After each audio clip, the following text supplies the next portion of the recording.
Hello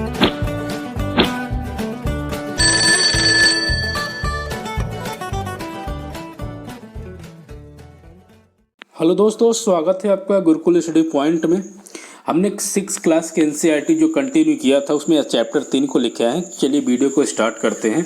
और इस chapter में हम बात करेंगे पृथ्वी की गतियों के बारे में बात करेंगे। बहुत ही अच्छे तरीके से हम चीज़ों को डिस्कस कर रहे हैं, वीडियो पे आप बने रहिए। देखिए, पृथ्वी की गतियाँ 2 प्रकार की होती है। हम गति की बात करें तो 2 प्रकार की होती है, जिससे हम एक रोटेशन बोलते हैं यानी घूर्णन बोलते हैं, एक परिक्रमा यानी रेवोल्यूशन बोलते हैं। यानी 2 चीज़ तो आपको समझ में आ गई होगी कि क्या बोलते हैं, एक घूर्णन और एक का परिक्रमण बोलते हैं।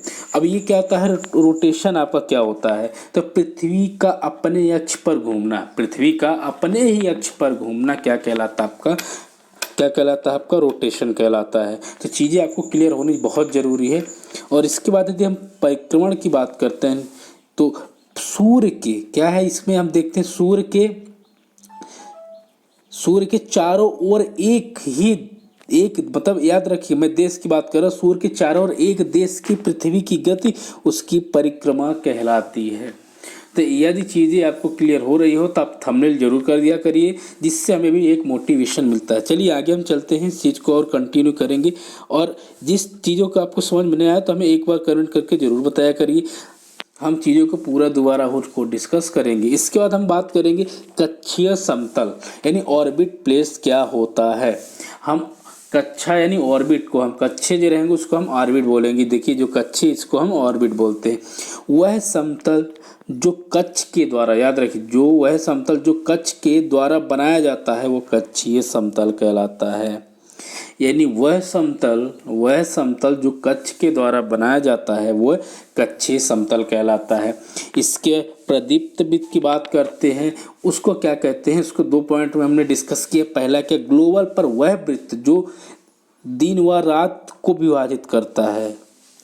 ग्लोबल पर वह वृत्त, वह गोला, वह आकृति जो आपको दिन और रात में विभाजन बताता है, विभाजित करता है, वह आपका प्रदीप्त वृत्त कहलाता है। यह वृत्त अक्ष के साथ नहीं मिलता, यह वृक्ष अक्ष के साथ नहीं मिलता। इस बात को आप जरूर नोट करिएगा, क्योंकि ये परीक्षाओं में छोटे छोटे प्रश्न आपके आते हैं।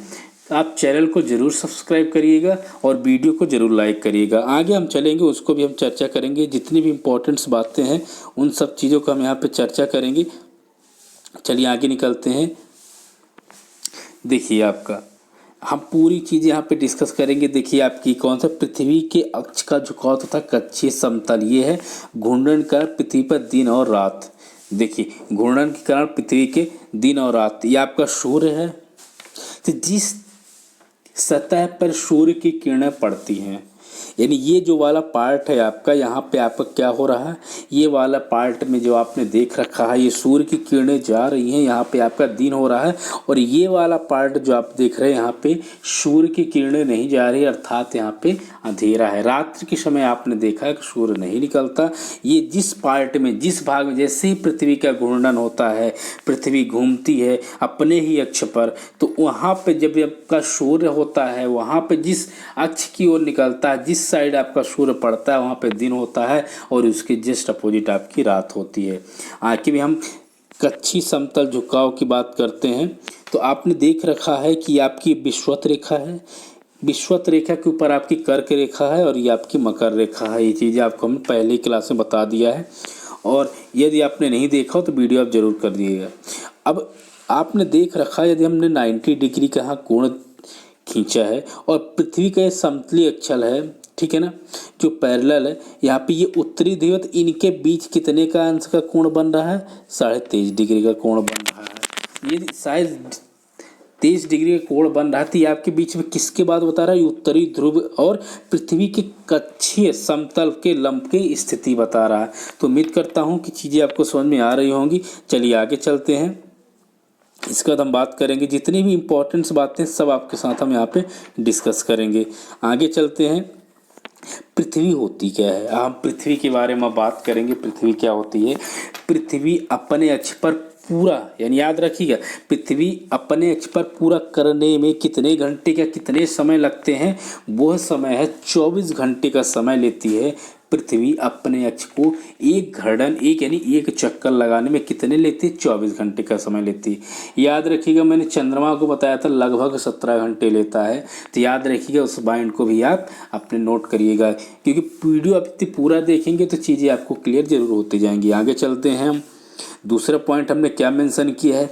यह पृथ्वी की दैनिक गति होती है, यानी daily, this is a daily routine of the earth, यानी पृथ्वी की ये दैनिक गति होती है। तीसरे पॉइंट की यदि हम बात करेंगे तो यहाँ पर पृथ्वी एक वर्ष या 365 दिन में, एक वर्ष या 365 सही 1/4 दिन में सूर्य का एक चक्कर लगाती है। क्या है? सूर्य का कितने? एक चक्कर लगाती है, इसलिए हम एक वर्ष में 365 दिन मानते हैं। ठीक है ना, याद रखिएगा। इसलिए पृथ्वी जो है एक वर्ष यानी 365 दिन में किसका? सूर्य का एक चक्कर पूरा करती है, इसलिए हम लोग उस 301 साल को 365 दिन में मानते हैं। ठीक है ना, इन सब चीज़ों को आप यदि भली बात याद करेंगे तो आगे एग्जाम के लिए बहुत आपके लिए बेनिफिट होगा। आगे चलते हैं। एक अतिरिक्त वर्ष यानी लीप ईयर, लीप ईयर क्या होता है उनको भी हम बात करते हैं। मतलब 4 साल बाद आपको पता है ना, फरवरी आपको 29 तारीख होती है, 28-29 फरवरी होती है, जब 29 को होती है उसे हम लीप ईयर्स बोलते हैं। तो 4 वर्ष में प्रत्येक एक वर्ष में बचे हुए 6 घंटे, ठीक है ना, 6 घंटे, यानी जब हम 4 वर्ष हो गए, जो हमारे 6 घंटे बचे हुए थे तो कितने? 24 में कन्वर्ट हो गए। तो जब 24 में हो गए यानी 24 घंटे का हमारा एक दिन बन जाता, वही हमारा 366 दिन कहलाता है। तो याद रखिएगा, चीज़ें आपको क्लियर हो जानी चाहिए। इस प्रकार प्रत्येक वर्ष को फरवरी 29 को हो जाती है, ऐसे वर्ष में 366 दिन होता है और इसे हम लीप ईयर कहते हैं। तो आपको ये चीज़ भी डाउट क्लियर होगा कि लीप ईयर कैसे बना, फरवरी 28 दिन की कैसे होती है और 29 दिन कैसे होती है, सब चीज़ों को हम डिस्कस कर चुके हैं। एक बार और मैं आपको क्लियर बता देता हूँ कि हमारा जो पृथ्वी है सूर्य का एक चक्कर लगाने में 365 दिन 6 घंटे लगाते हैं, 365 दिन 6 घंटे लगाते हैं, और ये 6 घंटे 4 साल में मिलके एक दिन का निर्माण करता है, और इसीलिए वो एक दिन बढ़ जाता है 366 में। और जब आपका 366 हो जाता है तो वो आपका लीप वर्ष कहलाता है। तो उम्मीद करता हूँ यहाँ तक चीज़ें आपको क्लियर हो गई होंगी। चलिए आगे चलते हैं, पूरी चीज़ हम डिस्कस करेंगे, कोई भी चीज़ यहाँ पर हम छोड़ेंगे नहीं। आप वीडियो पे बने रहिएगा। पृथ्वी की गतियों का प्रभाव, effect of motion of the earth, ठीक है ना। आपको बता दूं, जो भी यहाँ पे ट्रांसलेशन किया गया है ये गूगल से ट्रांसलेट नहीं किया गया है, ये सीधे आपके एनसीईआरटी से उठाया गया है। टॉपिक है एनसीईआरटी से ही डायरेक्ट उठा लिया गया है, तो गूगल ट्रांसलेशन नहीं है। आप दोनों चीज़ें दोनों लोग पढ़ सकते हैं। पहला पॉइंट बात करते हैं। एक वर्ष में गर्मी, सर्दी, वसंत एवं शरद ऋतु में बांटा जाता है। तो ऋतुओं को कितने में बांटा जाता है? एक आपका हो गया गर्मी, दूसरा सर्दी, वसंत एवं शरद ऋतुओं में बांटा जाता है। तो उम्मीद करता हूँ ये चीज़ें आपको पता हो गई होगी कि हमने ऋतुओं को भी देखिए। यहाँ से छोटी छोटी चीज़ें आप पढ़ते जाएंगे तो आपको आगे जो आने वाले कक्षाओं में है वो और भी सरल हो जाएगा, क्योंकि आपने कहीं न कहीं चीज़ों को पढ़ा है तो आपको माइंड में ज़रूर एक बार रिवीजन के तौर पे याद हो जाएगा। इसके बाद हम बात करेंगे, सेकंड टॉपिक है ऋतुओं में परिवर्तन। ऋतु में परिवर्तन सूर्य के चारों ओर पृथ्वी की स्थिति में परिवर्तन के कारण होता है। सूर्य के चारों पृथ्वी की देखिए घूमता है, हमारी जो पृथ्वी है वो घूमती है, इसके परिवर्तन के कारण ये सब चीज़ें होता है। दूसरी बात करते हैं दिन और रात और ऋतुओं में परिवर्तन पृथ्वी की घूर्णन और परिक्रमण गति के कारण होता है। ये आपको मैंने अभी जस्ट ही बताया कि पृथ्वी की है, मैंने चित्र में भी आपको एक मेंशन किया हुआ है। आप वीडियो को जरूर एक बार पॉज करके देख लीजिएगा कि ये जो दिन रात और ऋतुओं में परिवर्तन होता है सिर्फ और सिर्फ किसके कारण होता है? पृथ्वी की गति के घूमने के कारण होता है, गति की घूमने के कारण होता है। आगे हम चलते हैं, पूरी चीज़ों को हम डिस्कस करेंगे, वीडियो पे आप बने रहिएगा। देखिए आपका यहाँ पे पूरा का पूरा मेंशन किया गया है पृथ्वी की परिक्रमा एवं ऋतुएं। चित्र में क्या बताया गया? पृथ्वी की परिक्रमा एवं ऋतुएं। ये आपकी सूर्य है, आपने बिल्कुल एकदम ध्यान से समझिएगा यहाँ पे हम क्या बताना जा रहे हैं। ये सूर्य है आपका, ये आपकी देखिए शरद ऋतु कब आती है?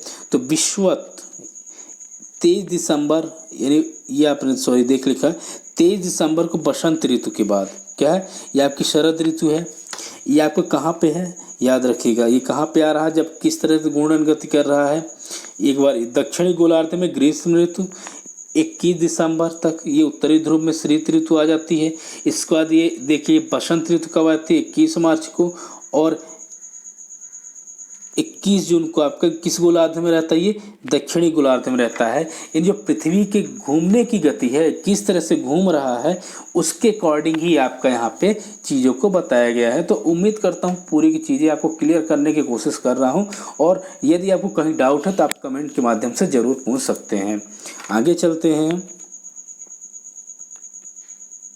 इसके बाद हम बात करेंगे कुछ और भी चीज़ों को, उनको पे हम डिस्कस करेंगे। और उत्तरी आयान, नॉर्थ सोलस, उत्तरी आयान की बात करते हैं। 21 जून को उत्तरी गोलार्ध में सूर्य की तरफ झुका होता है। कब झुका होता है, 21 जून को। ये प्रश्न परीक्षाओं में कई बार पूछा गया है, तो आप इसको ज़रूर पढ़ लीजिएगा कि कई बार परीक्षाओं में पूछा जाता है। 21 जून को उत्तरी गोलार्ध में सूर्य की तरफ झुका रहता है। सूर्य की किरणें, याद रखिए, सूर्य की किरणें कर्क रेखा पर सीधी पड़ती हैं। इसके परिणाम स्वरूप ऊष्मा अधिक प्राप्त होती है। इसको हम इस तरह से समझ सकते हैं कि जब सूर्य की किरणें आपकी कर्क रेखा के सीधी पड़ती हैं तो उससे बहुत ज़्यादा गर्मी होती है। क्या होती है, बहुत ज़्यादा गर्मी होती है। तो इस चीज़ को यहाँ पे लिखा गया है। तो आपको उम्मीद करता हूँ कि चीज़ें समझ में आ गई होंगी। ध्रुव के पास वाले क्षेत्र में ऊष्मा कम प्राप्त होती है। जो क्षेत्र ध्रुव के पास होते हैं, ठीक है ना, वो वहाँ पे जो हीट है यानी गर्मी है बहुत कम होती है, क्योंकि यहाँ पे सूर्य की किरणें तिरछी पड़ती हैं। याद रखिएगा, जहाँ पे सीधी किरणें पड़ेंगी वहाँ पे ऊष्मा यानी ज़्यादा गर्मी पड़ेगी, और जहाँ पे किरणें आपके तिरछी पड़ती हैं वहाँ पे जो है गर्मी की कम रहती है। यानी इसी कारण हम ये कहते हैं कि ध्रुव पर क्या होता है, उस ध्रुव वाले क्षेत्र में ऊष्मा यानी गर्मी कम प्राप्त होती है। दूसरी बात हम बात करते हैं, उत्तरी ध्रुव में सूर्य की तरफ झुका होता है। उत्तरी ध्रुव किसकी तरफ झुका होता है, वो सूर्य की तरफ झुका होता है। उत्तरी ध्रुव कर्क रेखा के बाद का भाग लगभग 6 महीने तक लगातार दिन रहता है। कब तक दिन रहता है, लगातार लगभग 6 महीने के आसपास वहाँ पे दिन रहता है। आगे हम डिस्कस करेंगे, आगे जो भी टॉपिक है पूरा हम क्लियर करते जाएंगे। वीडियो पे आप ज़रूर बने रहिएगा, और कोई भी डाउट हो तो हमें कमेंट के माध्यम से ज़रूर पूछा करिए। दूसरी हम जो चौथा पॉइंट पे डिस्कस करेंगे वो पॉइंट क्या है कि क्योंकि उत्तरी ध्रुव बहुत बड़े भाग में सूर्य की रोशनी से प्राप्त होता है, इसलिए विषुवत वृत्त के उत्तरी भाग में गर्मी का मौसम होता है। 21 जून में इन क्षेत्रों में दिन में सबसे बड़े और सबसे छोटी रात होती है। याद रखिएगा कि 21 जून में सबसे इम्पोर्टेंट प्रश्न एक और बता रहा हूँ, 21 जून को इन क्षेत्रों में दिन सबसे लंबा और रात सबसे छोटी होती है। इस अवस्था को उत्तर आयन कहते हैं, उत्तरायण कहते हैं। यहाँ पे जो गाँव की भाषा है उसको उत्तरायण बोलते हैं। तो उम्मीद करता हूँ ये चीज़ें आपको क्लियर हो गई होंगी। आपने देख रखा रोटेशन, एक बार मैं आपको फिर से समझा देता हूँ रोटेशन कैसा है। देखिए आपकी पृथ्वी है, ये आपकी पृथ्वी है, ये आपकी इक्वेटर यानी विषुवत रेखा आपकी है, ये आपका एक्सिस पे रोटेट हो रहा है, एक्सिस पे आपका रोटेट हो रहा है। ये आपकी सन की किरणें हैं। तो आपने देख रखा है सन की किरणें, जहाँ पे आपको लाइट वाला पोर्शन, ये देखिए डायरेक्ट यहाँ सन की किरणें यहाँ पे पड़ रही हैं। ये जो ऑर्बिट वाला ये पोर्शन है यहाँ पे देख रहे हैं, यहाँ किरणें कम पड़ेंगी और ये पोर्शन आपकी ज़्यादा किरणें पड़ेंगी। तो इन किरणों में आपका इन जगह पे गर्मियों का जो है सन की किरणें एकदम सीधे पड़ती हैं, वहाँ पे गर्मी ज़्यादा होती है। तो उम्मीद करता हूँ कि यहाँ तक की चीज़ें आपको क्लियर हो गई होंगी। इसका हम बात करते हैं दक्षिण आयात क्या होता है। दक्षिण आयात 22 दिसंबर को, याद रखिए 22 दिसंबर को दक्षिणी ध्रुव के सूर्य की ओर, किस पे, 22 दिसंबर को दक्षिणी ध्रुव के सूर्य की ओर झुकी होने के कारण मकर रेखा पर सूर्य की किरणें क्या होती हैं, सीधी पड़ती हैं। ठीक है ना, 22 दिसंबर को दक्षिणी ध्रुव के सूर्य की ओर झुकी होने के कारण मकर रेखा पर सूर्य की किरणें सीधी पड़ती हैं। दूसरी बात करेंगे, इसीलिए दक्षिणी गोलार्ध की बहुत बड़े भाग में प्रकाश प्राप्त होता है। तीसरा पॉइंट हम डिस्कस क्या करेंगे कि इसीलिए दक्षिणी ध्रुव गोलार्ध में दिन बड़े रात छोटी होती है। पृथ्वी की इस अवस्था को दक्षिणायन कहते हैं। ठीक है ना, तो उम्मीद करता हूँ कि चीज़ें आपको समझ में आ रही होंगी। आप कमेंट के माध्यम से ज़रूर पूछ लीजिए, कोई भी अगर डाउट हो तो हम आसानी से आपको क्लियर कर सकते हैं। इसके बाद विश्वत क्या होता है, विश्वत क्या होता है उनको हम बात करते हैं। 21 मार्च क्या है, 21 मार्च व 23 सितंबर को सूर्य की किरणें विश्वत रेखा पर सीधी पड़ती हैं। ये भी एक जीके का प्रश्न हो गया जो परीक्षाओं में अक्सर पूछे जाते हैं। 21 मार्च व 23 दिसंबर को सूर्य की किरणें जो हैं विश्वत रेखा पर सीधी पड़ती हैं। जब सूर्य की किरणें विश्वत रेखा पे सीधी पड़ती हैं तो उस टाइम पे क्या होता है, तो ये आप याद रखिएगा, उस टाइम पे गर्मी का मौसम आपका ज़्यादा होता है, उस दिन गर्मी थोड़ी ज़्यादा बढ़ती है। इस अवस्था में कोई भी ध्रुव सूर्य की ओर नहीं झुका रहता, इसलिए पृथ्वी पर दिन और रात बराबर होते हैं। याद रखिएगा, दिन और रात बराबर होते हैं, क्योंकि इस टाइम पे कोई भी आपका क्या है, कोई भी ध्रुव यानी तारा कोई भी झुका नहीं रहता। इसको विश्वत कहा जाता है, इसको विश्वत कहा जाता है। तो आगे भी हम डिस्कस करेंगे, वीडियो पे आप बने रहिएगा।